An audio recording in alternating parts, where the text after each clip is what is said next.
bonne chose de faite. Oh mais vous êtes là vous? Salut les survivants, ça roule. Putain mais regardez ce que j'ai déniché. 2 posters du grand Laurent Melki, l'illustrateur de talent des films d'horreur des années 80. Avec qui vous pouvez le constater, je partage une petite passion commune. Les zombies. D'ailleurs, je lui aurais bien demandé quelque chose mais bon, il doit être mort depuis le temps le bordel. Non mais tu déconnes, hein. Je suis bien vivant, moi. Tu m'as enterré trop tôt, mon vieux. Oh là là, vraiment désolé monsieur Melki. Oh bah non, écoute, tu peux m'appeler Laurent quand même. D'accord Lolo. Bah il faut peut-être pas pousser non plus, hein, mais bon, qu'est-ce que tu voulais me demander? Bah c'est un peu gênant à dire devant tout le monde, hein, mais je vous cache pas que mon rêve secret, ça aurait été de me retrouver dans une de vos affiches. Mais bon, on a le droit de rêver, non? Bah il suffit de demander. Attends. Putain mais...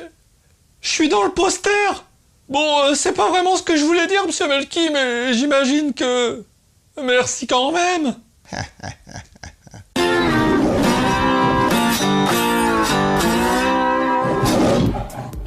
L'orientation de notre choix vers un film plutôt qu'un autre résulte aujourd'hui principalement du battage médiatique fait autour de celui-ci, avec notamment sa bande-annonce. Celle-ci nous en dévoile bien souvent, au travers d'un montage épileptique rempli d'explosions et d'effets en tout genre, ses scènes principales afin de nous subjuguer au risque de nous enlever toute surprise et surtout toute la magie de découvrir l'œuvre tant attendue. Mais il fut un temps, lointain, bien avant Internet, où la seule chose nous donnant envie de découvrir un film était son affiche ou sa jaquette. Une époque où un soin était donc particulièrement apporté à celle-ci, en faisant appel à des artistes pour toucher à notre imaginaire et surtout nous faire fantasmer le film que nous allions découvrir. Bien évidemment, celle-ci n'était pas toujours réussie, parfois trompeuse, mais il est indéniable qu'il y a eu un véritable âge d'or de l'illustration au cinéma.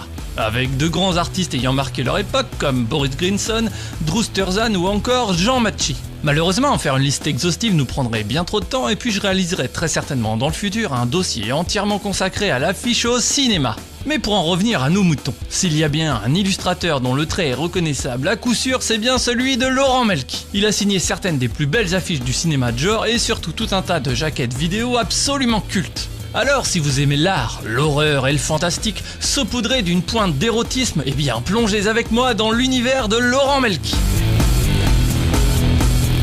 Laurent Melki suivait déjà à 14 ans des cours de croquis de nu à l'école du Louvre où il dessinait ses profs. Petit coquin va. Il décide ensuite, après le bac, d'intégrer une école d'art graphique.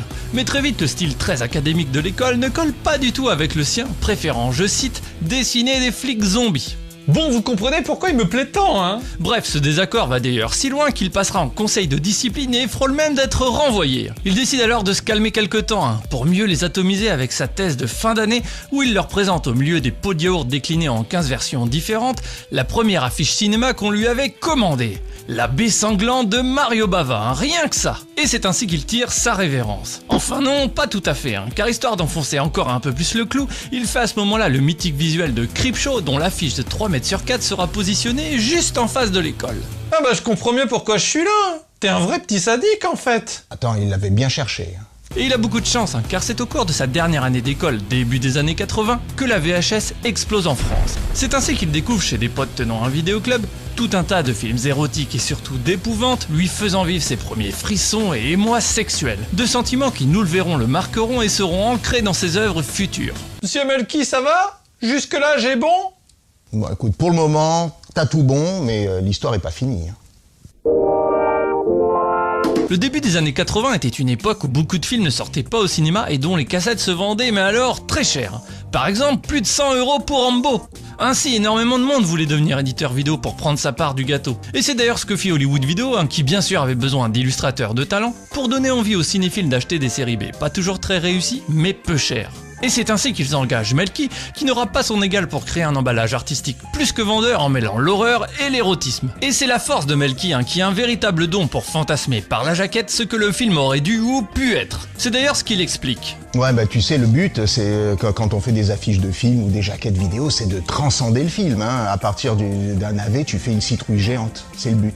D'ailleurs, la passion de Melki allait si loin qu'il trouvait lui-même les titres des films et les slogans. En gros, les éditeurs n'avaient plus rien à faire. Et même si l'on peut se dire que les éditeurs avaient ainsi tendance, par l'illustration, à arnaquer le téléspectateur, ce qui est vrai, il faut quand même savoir que c'est grâce à la vente de ces petits films qu'ils pouvaient acquérir les droits d'œuvres bien plus connus pour nous en faire profiter. Et c'est ainsi par exemple que Melki réalisa la jaquette de Freddy 3, Creepshow, La Baie Sanglante ou encore La Nuit des Morts Vivants de Romero. Putain, mais t'as travaillé avec papa. Du coup, tu voudrais pas me sortir de l'affiche? Bon, écoute, c'est bien parce que c'est toi. Hein. Ha ha ha. Très marrant.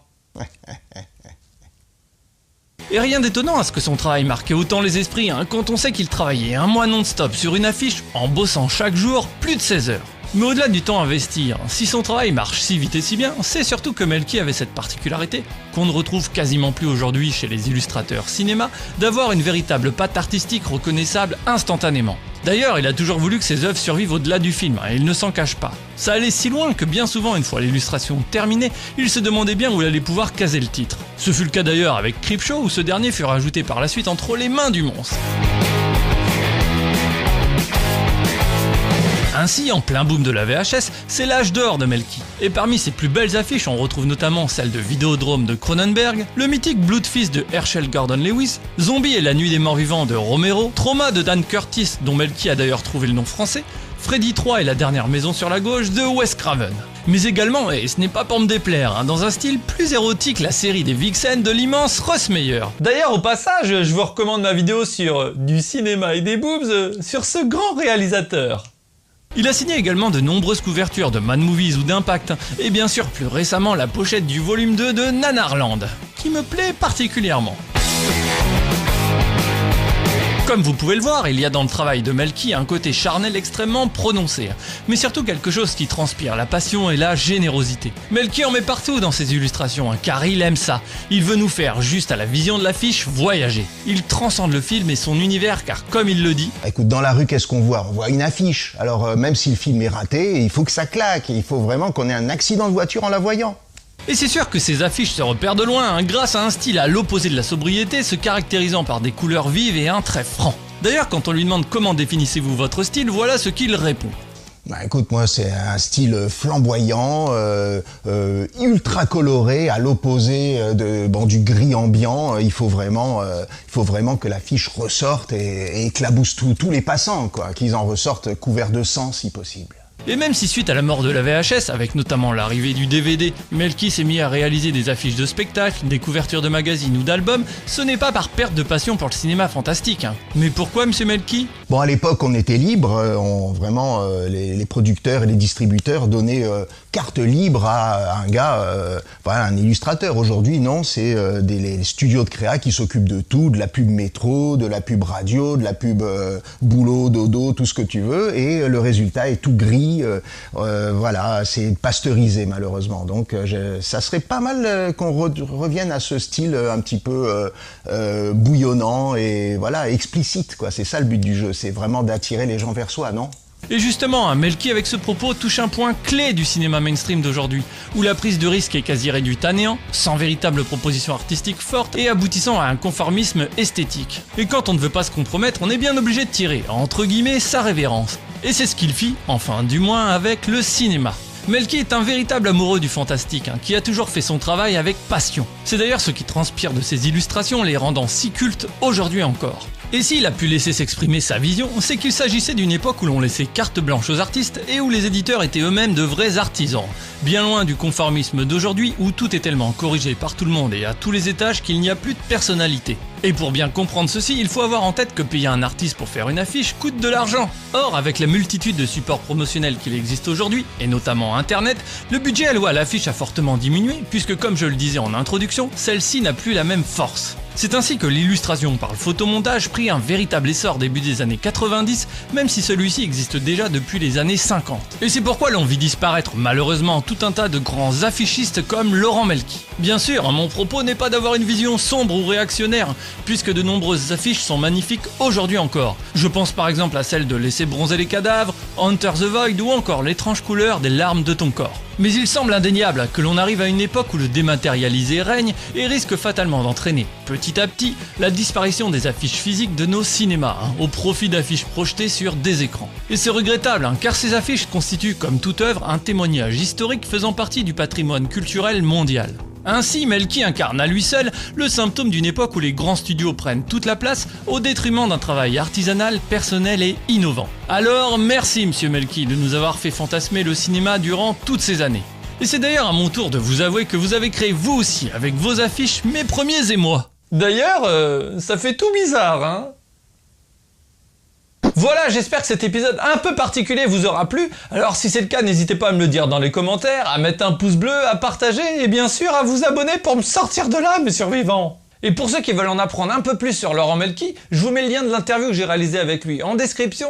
Et si comme moi vous aimez son travail, n'hésitez pas à aller faire un petit tour sur son site. Et comme il disait toujours, la force d'une œuvre est qu'elle est unique, spontanée, risquée et irréversible. Enfin, irréversible, j'espère pas trop quand même, car je vous avoue que je commence à me sentir un peu à l'étroit. Bon allez, comme t'es plutôt sympa comme zombie, je vais te sortir de là. Je t'ai même préparé une petite surprise. Ah, ça fait du bien d'être de retour en chair et en os, hein. Bon, même si mes pecs vont me manquer un petit peu. Tiens, mais c'est quoi ça? Mais c'est moi! Merci Lolo! Aïe aïe aïe, qu'est-ce qu'il faut pas entendre mon vieux. Love. Et surtout, n'oubliez pas que pour survivre, il faut bouffer de la culture. Love les gars.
Salut les survivants, ça roule? Alors avant de regarder cette vidéo, eh bien je vous conseille mon épisode sur l'art d'illustrer le sexe et l'horreur, puisque cette interview de Laurent Melki vient en complément de celle-ci.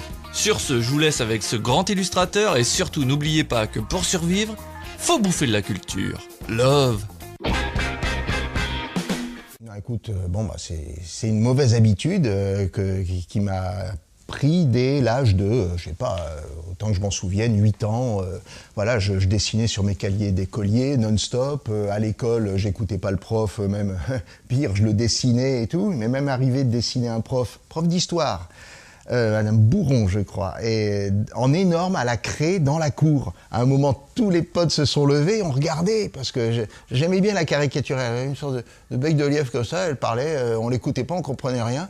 Alors moi, je l'ai dessiné à la bouche comme ça, en énorme. C'était vraiment un graphe, tu vois, à la craie, et tout le monde était agglutiné. Oh, moi, j'étais là, près du radiateur, évidemment, comme tout le monde. Et elle se lève, elle regarde, et qui a fait ça? Et puis alors, j'ai pas eu le choix, elle se doutait un peu parce que j'arrêtais pas sur même les interros écrites, je dessinais des petits Mickey dans tous les sens, enfin des petits Mickey, des petits Dracula partout. Et bon, bah je me suis, voilà, pour la cause, je me suis sacrifié.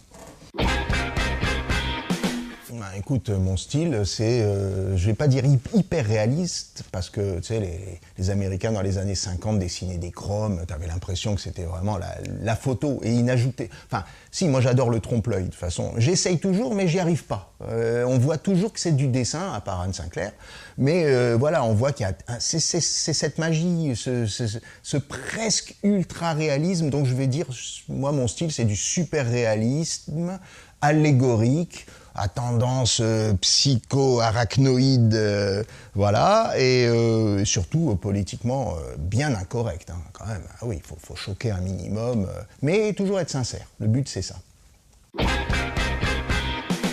Bah écoute, moi je suis amoureux des belles choses de ce monde, hein, et voilà, donc j'aime bien de toute façon avoir des sentiments et avoir des émotions. Donc qu'est-ce qui te donne plus d'émotions qu'une jolie fille, qu'est-ce qui te donne plus d'émotions qu'un truc abominable? Tu mélanges les deux, et puis bon, il y a la Hammer, et puis même, il n'y a pas que ça, mais tous les films catastrophes, tous les films de, je sais pas moi, Jaws, Les Dents de la Mer et tout, t'as toujours une naïade qui se fait croquer, ou bon, qui s'en sort, parce qu'on n'a pas trop envie de la voir avec une patte en moins, si elle est super sexy. Mais voilà, il y a toujours la fille qui court dans la forêt, en petite culotte si possible, voilà, et puis qui s'en sort, on se demande comment, donc voilà, en même temps on a peur, mais en même temps on se rince un peu l'œil, voilà, il y a de l'empathie, et puis bon, bah, voilà, moi j'ai toujours aimé dessiner les belles choses, donc des jolies filles, quoi, c'est sûr. Bah tu sais, moi j'ai pas trop inventé le bleu Klein ni le bleu Melky, quoi, que j'arrête pas de mettre du bleu partout avec des lasers. Bon moi, il faut quelque chose de fédérateur, c'est-à-dire si possible, si c'est un film à casting, bah, la star, par exemple j'ai fait du Bébel. Bon bah c'est Bébel en gros, et puis autour quelques scènes. Justement tout ça c'est biffé aujourd'hui, c'est terminé. On a l'interdiction de montrer quoi que ce soit de ce qui se passe dans le film. À croire qu'il y a une censure globale, il faut mettre une affiche blanche avec une image tirée du film, détourée, avec le titre même incroyable. Quand il y a deux acteurs, on te les met quand même, un à gauche, un à droite, et puis s'il y a une femme et un homme, on te met le nom de la femme au-dessus du mec et le nom de l'homme au-dessus. Il faut que ça soit logique, il faut que ça soit, voilà, ça j'ai jamais compris ce truc-là, mais bon, donc on s'ennuie en regardant les affiches, comme souvent, on s'ennuie en voyant le film, quoi. Donc c'est dommage. Au moins que l'affiche soit fédératrice, qu'elle te donne un grand coup de pied aux fesses et qu'elle te propulse dans la salle. C'est le but du jeu, c'est pas de te dire oh l'affiche est pas belle, hein, mais j'espère que le film est mieux. Ça c'est pas un bon ressort, je pense. Hein. Bah écoute, moi tout simplement, je suis un amoureux de la peinture et voilà, moi je me fais plaisir en dessinant. Donc si le film me fait pas plaisir, j'imagine un film tel que j'aurais aimé le voir, tu vois. Alors voilà, s'il avait été filmé par Lucio Fulci ou par Dario Argento pour ses couleurs et tout, donc si c'est fade, si c'est voilà, même pour Mario Bava qui est quand même pas un des derniers de la classe. Je l'ai magnifié, selon moi, j'ai mis ma vision. De toute façon, une affiche peut être faite de 1000 façons différentes pour le même film. C'est le vécu de l'illustrateur qui va te créer cet objet bizarre qui fonctionne ou qui fonctionne pas. C'est selon sa vie, quoi, en fait. Bon, bah moi, j'ai une vie un peu tourmentée et donc je rajoute un petit peu mes fantasmes, quoi. D'où les yeux. Il n'y a jamais de force surnaturelle, diabolique dans le film. C'est un giallo avec des mecs qui s'entretuent en famille et tout à coups de serpe. Ben moi je t'ai quand même mis une main pourrissante qui sort de l'eau avec une serpe, puis des yeux abominables rouges dans le ciel. Donc c'est plus, encore une fois, les forces maléfiques qui arrivent, même dans un film où il n'y en a pas, quoi. Je suis un brontosaurus, je suis un tyrannosaure, certes, mais Photoshop je connais. Hein, voilà, outils effacement, voilà, non, bah tout ça j'ai déjà fait des affiches comme ça pour dépanner en Photoshop et tout.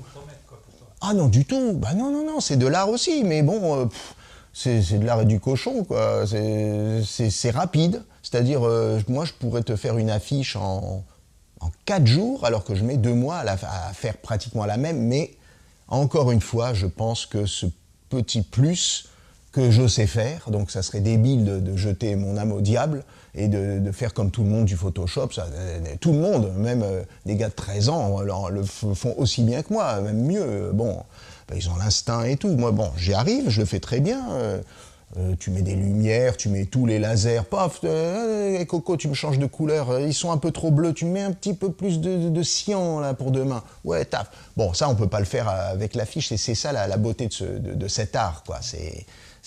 Voilà, encore une fois, l'instantané, quoi. C'est l'instantané de ce qu'on a dans la tête, même si cet instantané, il te faut 2 mois pour le faire, mais à la fin, tu arrives avec un seul objet.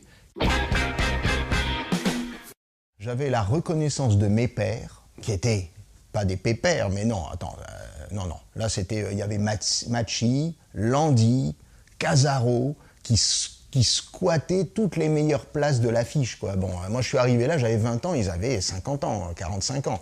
Même un jour, à Macchi, je le rencontre à l'occasion d'un repas avec Landi, et c'était les rendez-vous du vendredi, des illustrateurs du vendredi. On dirait un truc pour enfants. Alors on mangeait lapin, turbo, Bon.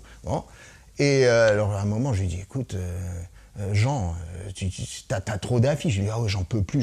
Là, j'ai des Bronson. Moi, j'aurais donné ma chemise, même mon t-shirt Creepshow, tu te rends compte que je venais juste de faire. Pour décrocher un Bronson.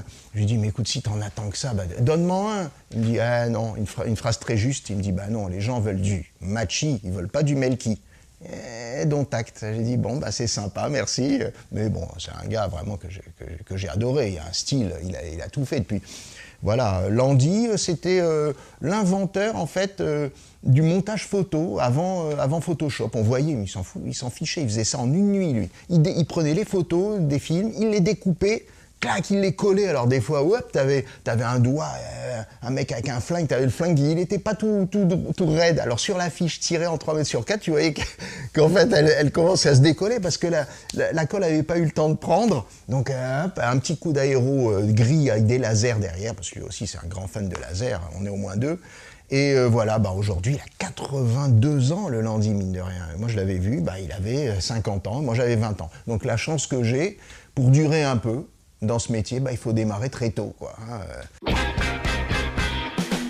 Bah, tout simplement, encore, malheureusement, les affiches, les distributeurs donnent toutes leurs affiches au même bureau de communication, de création. Donc c'est un style pasteurisé et uniformisé, quoi, en fait. On fait toujours la même chose, on ne prend pas de risque. Et même si, par hasard, on prend le moindre risque, bah, t'as toujours 45 décisionnaires qui vont passer derrière, un peu comme la lame qui coupe le poil et la deuxième qui le recoupe avant qu'il ne se rétracte.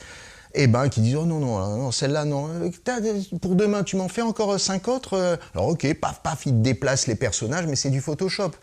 Bon, il y en a qui le font très bien, avec un style illustration, mais bon, j'ai la faiblesse de croire que le but du jeu, c'est quoi? Moi, c'est les tableaux qu'il y a derrière. Or, avec Photoshop, tu fais un tirage, mon vieux, qu'est-ce que t'as? T'as l'affiche, bon, t'as l'affiche, certes, mais si on te demande, oui, mais l'original, il est où?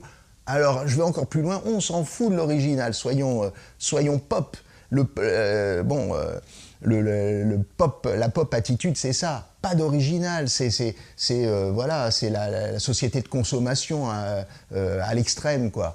Donc c'est ça, c'est un signe des temps. Moi, j'ai toujours aimé faire des créations, faire des tableaux, dessiner des affiches comme si je devais mourir demain et que ça allait être ma plus belle affiche. Mais comme je mets tout dans mes affiches, je veux marquer, je veux me dépasser, quoi, à chaque fois. C'est comme le Usain Bolt qui veut gratter un millième de seconde. Moi, j'ai envie de faire le plus beau produit, même, encore une fois, pour un film qui n'en vaut pas la peine. Pour moi, tous les films en valent la peine, parce que je peux te dire que pour essayer de faire un film, il y a des gens qui passent 4 ans uniquement sur le script, à aller frapper, gratter à toutes les portes, etc. Après, il faut une équipe, il faut les éclairages, il faut les producteurs, il faut des sous, il faut trouver tout ça, un financement. C'est monstrueux. Et donc, au moins, avoir un respect, même pour des navets, d'ailleurs, Nanarland l'a bien compris, hein, ce site, et puis le bouquin dans la cassette VHS, qui est très très bien, ça je vous conseille de le lire.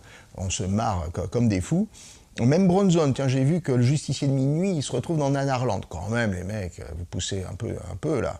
Mais voilà, donc signe des temps. Mais ça reviendra, de toute façon, la mode, c'est la mode. Hein. Donc c'est sinusoïde. Ce qui est super top à un moment devient évidemment, plus on avance dans le temps, ringard, et puis après à un moment, quand on est vraiment dans la courbe descendante, complètement en bas, au fond de la piscine, eh ben on se rend compte que finalement, si la qualité y était à l'époque, ça nous rappelle un peu comme la Madeleine de Proust, des bons souvenirs, des bonnes vibrations, des trucs d'un temps qui n'existe plus, comme ce que tu me demandais. Les affiches aujourd'hui, elles sont grises, elles sont blanches, il n'y a rien, il n'y a pas d'imagination, il n'y a pas... on ose moins, voilà. Et ben là, on se dit, il y avait un mec qui osait, cette époque était quand même vachement hype, on aimerait bien s'y retrouver, ça, en plus ça nous rappelle, pour certains, leur enfance, voilà, etc. Donc, ça devient obligatoire, on s'en rappelle, et hop, on remonte, et boum, de ringard, on devient culte. Il n'y a rien entre les deux, voilà. Si la qualité, évidemment, de démarrage, au départ, était bonne, bien sûr. En tout cas, les amis, venez sur mon site si ça vous a intéressé. Je serai moins bavard et au moins vous verrez ce que je fais quand même. C'est le but. Allez, je vous embrasse. Ciao. Merci.